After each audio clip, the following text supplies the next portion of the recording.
somebody that not only knows how to lead their people, but somebody that also can make them follow.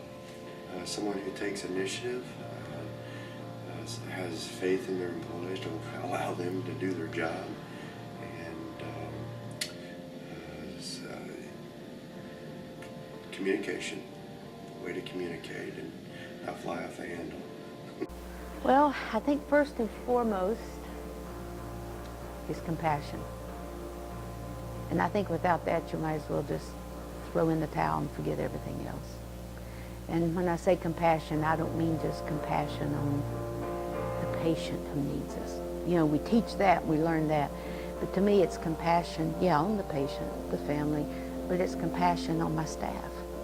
It's compassion for the doctors. It's compassion for whomever, whatever, wherever. So to me, that's the foundation.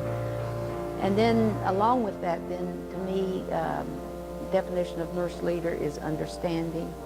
And again, not so much even just understanding of books or book learning, but understanding of people, of their natures and such. And then openness. To me, you can't be a leader, especially in healthcare, if you don't remain open. And you might say, well, what's that open to? Whatever. Whether it's new things or changes or just openness.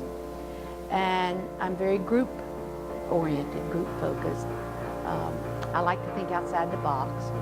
So people call me creative. They'll say, wow, we never thought of that, Arleta. And I'm like, well, let's think of it then. So creative, outside the box. And I'm always willing also to seek expertise. It's kind of like, well, what if? Let me go find somebody who's an expert, and I'm going to pick their brain and find out. So to me, nothing stops me kind of in that sense.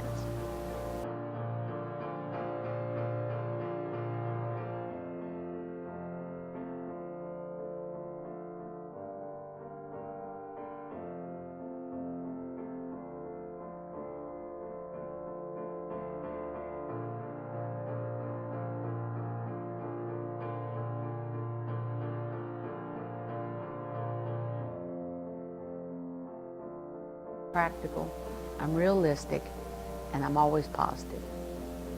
And I'm always open for growth and improvement. I don't think in my 40 years here I've ever been satisfied just to say, well, that's the way it is and we not changing it. I've always been open to say, well, tell me about it, or let's look at this, or let's analyze it. Well, let's just say what if. So that's my approach.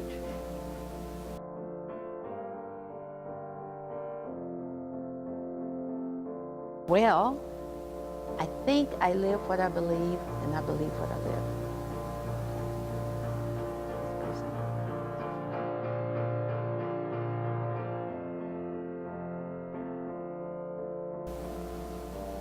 This, I think, is probably one of our biggest challenges in management. To me, it's like, you've got to do it intentionally. There's a radio program on a Christian radio station called intentional living. And to me, I've loved that term for years, no matter what you're doing. So not just, you know, that radio station, but intentional living. So to me, if you're going to be a manager, you better make it intentional managing, which means you don't just fall into whatever, or you don't just hopefully slide into success or whatever. So the things I looked at to like overcome barriers and implement changes: one, you recognize the need for change. Don't deny it, whatever. Oh no, we're fine, we're fine. We've done it this way for 10 years. You recognize the need for change. Secondly, you identify potential barriers early. What might be a barrier? What might delay us or hinder us in this? So you're being practical and thinking up front. Thirdly, then you plan what to change.